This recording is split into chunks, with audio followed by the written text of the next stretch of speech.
Hi guys, I'm Jessica and this is Yoga for Beginners, and today I wanted to put out a video about something called spinal stenosis. So if you've got spinal stenosis, you know it. You've got back pain that can either be in your lower back or in your upper back or on your neck, and sometimes pain that goes down your arms or down your legs. So this condition is a condition of the spine that is actually caused by a narrowing of the spinal canal, which allows the spinal cord, you can tell this, if you're looking at this part of the spine, this is the back of the spine, and this is the front of the spine. And so if you've got spinal stenosis, there is a narrowing caused by bone spurs in either this opening that allows for the spinal cord, or the little openings out of the side of the spine. These are called the foramen. So these are the peripheral nerves that come out of the spine, and they go down our legs, down our arms, in our back, and out into our core. So if you have a narrowing of the foramen hole here, you're going to have pressure on one of these peripheral nerves, which is going to cause pain down your legs or down your arms or another part of your body. And it's called radicular pain. And if you've got radicular pain, your doctor is probably going to treat you so that you have what's called centralization of the pain, which means the pain just goes closer to the centralized point, and it kind of creeps away out of your legs or out of your arms. So anyway, spinal stenosis. How do you know if you have spinal stenosis? So before I get into this, I want to just first say that I am not a physician, so please do not use this video to self-diagnose. If you do have pain in your back, please, please, please go to a medical professional, and do not take medical advice from a yoga teacher, such as myself. We are not medical professionals, and we should not be giving out medical advice. I can tell you things to do to avoid pain and injury, and then some poses that may help make the pain better, but I always work with the doctor's advice. I don't work instead of doctor's advice. So please take advice from your physician. If you have spinal stenosis, I will tell you that it is caused, like I said, it is a narrowing of either the spinal canal where the spinal cord travels, or the foramen, the little holes on either side of the spine where the peripheral nerves come out. It is caused by bone spurs, so little tiny like bumps on the bone that are caused by arthritis or injury. If you've got something like spondylosis or spondylolysis or spondylolisthesis, or even if you've got if you've got, there's so many spinal conditions and they all start with an S. My brain is going crazy right now. If you have scoliosis or one of those other conditions, it may cause some spinal stenosis, which is just arthritis, inflammation, and bone spurs into the spinal canal or the foraminal canals. So it's going to cause pain down your legs, pain down your arms maybe, and then pain in your back, lower back or your upper back, your neck. Typically don't get it in the thoracic spine, which is the back of the ribs. So if you have spinal stenosis, I can tell you right away as a yoga teacher that I am not going to have you do any back bending exercises at all. So anytime your spine is in extension, that means you're back bending. These little, the foramen, the little hole right here, or the spinal canal gets narrower. So you're actually going to make the condition worse because you're going to take a small space and make it even smaller.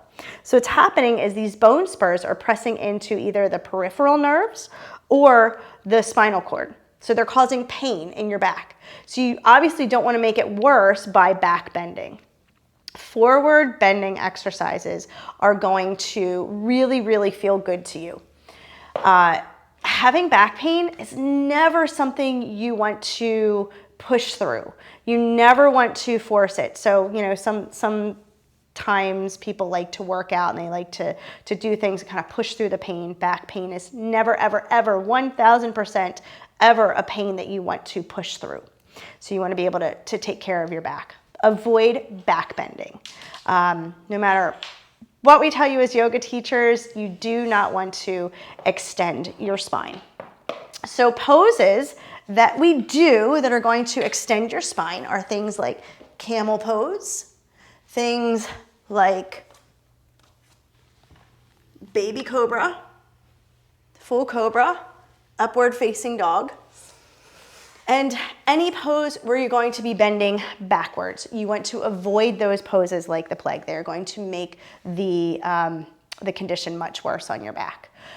Things that do feel good for this condition, if you lie on your back, you're going to just have your knees bent, and I want you to press your spine into the floor and hug one knee at a time. Or if you feel comfortable, hug both knees.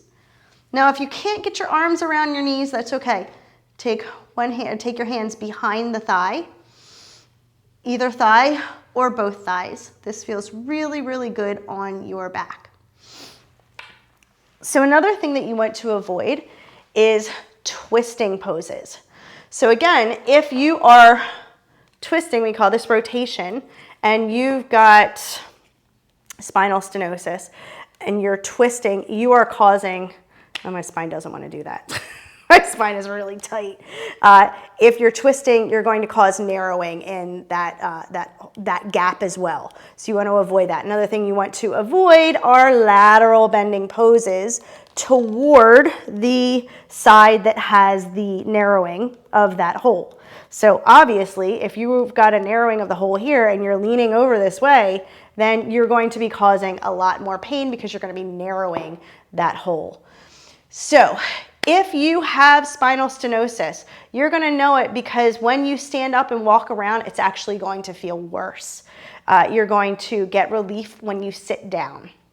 So that's going to be another indication that you have spinal stenosis. Something that's really good for spinal stenosis, you want to reduce inflammation in the joint, in the bones, and in the tissues. So cold compression therapy is good for that. Again, don't take my advice. That's just from my personal experience with people that have it, but I'm not a doctor, so I don't want to give you medical advice for that. But ask your doctor, and that's what they'll probably tell you. Your case may be different, but that is something that I have learned helps. So spinal stenosis is narrowing in the passageways that hold the spinal cord or the peripheral nerves caused by bone spurs or arthritis. So arthritis causes the bone spurs. It is fairly common, especially as we age, and the pain can be relieved. Some doctors will go right to surgery, but try to just look up kind of things that you can do to lessen the pain from spinal stenosis. And so avoid back bending, forward bending poses. You want to avoid forward bending poses from standing up because the spine is not supported. So anything that you can do here to support the spine is better and will make it feel better. But avoid those back bending poses, avoid the twisting poses, and avoid the lateral poses. So those are the things that you can do to alleviate your pain in yoga from spinal stenosis. So if you have any questions on spinal stenosis or any of the any back pain, any type of back injury, illness, condition, let me know. Shoot me an email. It's yoga4beginnersorlando@gmail.com, or you can even type a message on my website. It's yoga4beginnersorlando.com. And I really hope to hear from you. So happy yoga-ing, and make sure that you're taking care of your back. Thanks for watching. Namaste.